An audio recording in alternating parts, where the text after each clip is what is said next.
प्यारे बच्चों नमस्कार।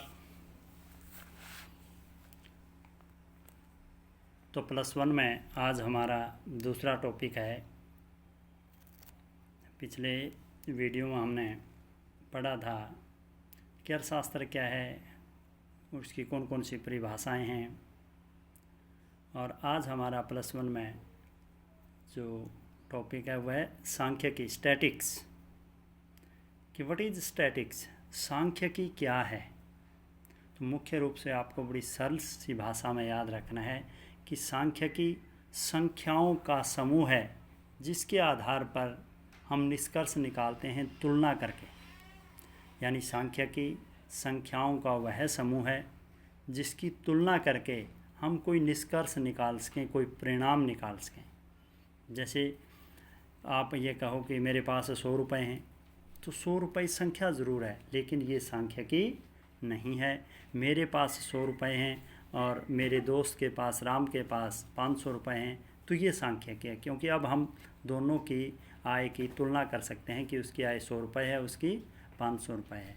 तो सांख्यिकी अकेली संख्या कभी भी सांख्यिकी नहीं होती है। सांख्यिकी सदैव संख्याओं का समूह होता है जिसके आधार पर हम तुलना करके और निष्कर्ष निकालते हैं। तो आप समझ गए होंगे कि ये आपका बार बार आएगा सांख्यिकी कि सांख्यिकी किसे कहते हैं। सांख्यिकी संख्याओं का समूह है जिसके आधार पर हम तुलना करके और परिणाम निकालते हैं, निष्कर्ष निकालते हैं। तो सांख्यिकी की क्या क्या विशेषताएं हैं, उन विशेषताओं का हम बारी बारी से अध्ययन करेंगे। सबसे पहली विशेषता है कि सांख्यिकी तथ्यों का समूह है। सांख्यिकी जो है वो तथ्यों का समूह है। कोई भी अकेली संख्या जो है कभी सांख्यिकी नहीं होती है। सांख्यिकी सदैव, मैं आपसे पहले भी परिभाषा में भी हमने चर्चा की है कि सांख्यिकी जो है वो संख्याओं का समूह है। अकेली संख्या कभी भी सांख्यिकी नहीं कहलाती है।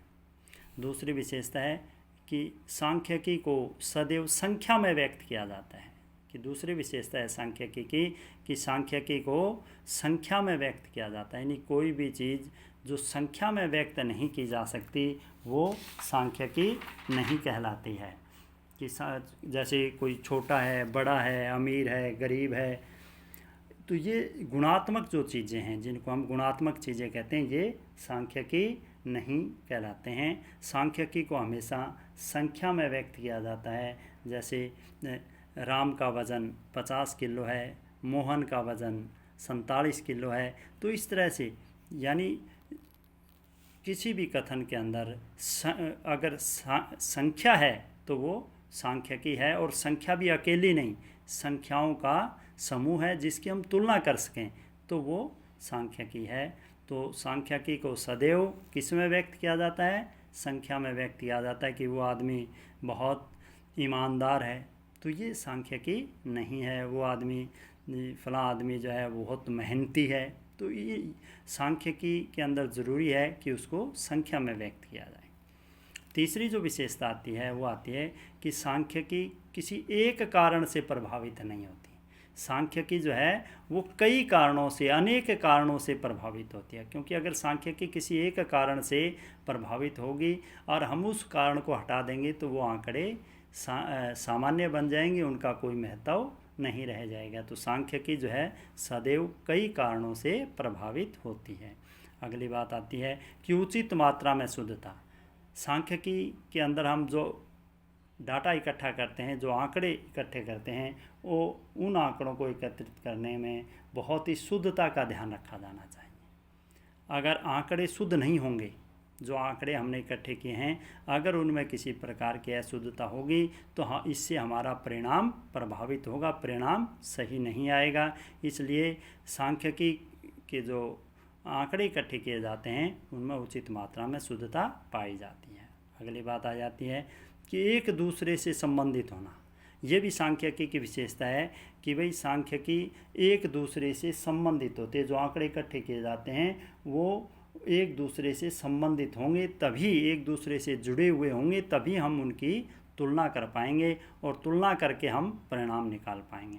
अगर मैं कहूँ कि राम की आयु 40 वर्ष है, मोहन का वजन 50 किलो है, तो ये सांख्यिकी नहीं है, क्योंकि राम की आयु, एक की आयु बताई गई है जिसको हम वर्षों में गणना करते हैं, दूसरे की जो है वज़न बताया गया है जिसकी हम गणना किलोग्राम में करते हैं। तो ये आंकड़े आपस में संबंधित नहीं है, ये सांख्यिकी नहीं कहलाएगी। सांख्यिकी की ये विशेषता है कि सांख्यिकी के आंकड़े एक दूसरे से संबंधित होने ज़रूरी हैं। तीसरी विशेषता है कि पूर्व निश्चित, छठा जो पॉइंट है वह है पूर्व निश्चित उद्देश्य, कि सांख्यिकी के जो आंकड़े, हम आंकड़ों को इकट्ठा करते हैं वो बिना किसी उद्देश्य के आंकड़े इकट्ठे नहीं किए जा सकते, कि आंकड़े इकट्ठे करने का कोई ना कोई उद्देश्य होता है। चाहे आप किसानों की आर्थिक स्थिति का अध्ययन करना चाहते हैं तो किसानों के पास जा कर के आप उनके आय से संबंधित आंकड़े इकट्ठे करोगे, तो ये आपका मकसद है कि मैं किसान की आर्थिक स्थिति का अध्ययन करना चाहता हूँ, मैं गरीब लोगों की, कम आय वाले लोगों की आर्थिक स्थिति का अध्ययन करना चाहता हूँ। तो यानी आंकड़े इकट्ठे करने का कोई ना कोई पूर्व निश्चित उद्देश्य होता है। अगली बात है कि सांख्यिकी की जो है दो विधियाँ हैं आंकड़े इकट्ठे करने की, दो विधियाँ हैं। एक है गणना विधि, जिसमें आंकड़े इकट्ठे करने वाला घर घर जा कर के प्रत्येक सूचना देने वाले व्यक्ति से मिल कर के आंकड़े इकट्ठे करता है, तो उसको हम गणना विधि कहते हैं। दूसरी विधि है अनुमान विधि।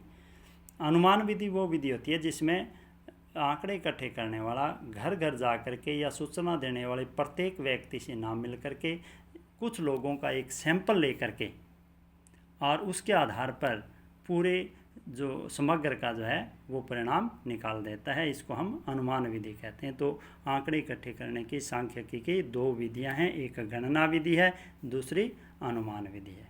तो ये सांख्यिकी की विशेषताएं थी। बच्चों, आपको इस टॉपिक को अपनी फेयर कॉपी में लिखना है और अच्छे से इसको याद करना है। Thank you.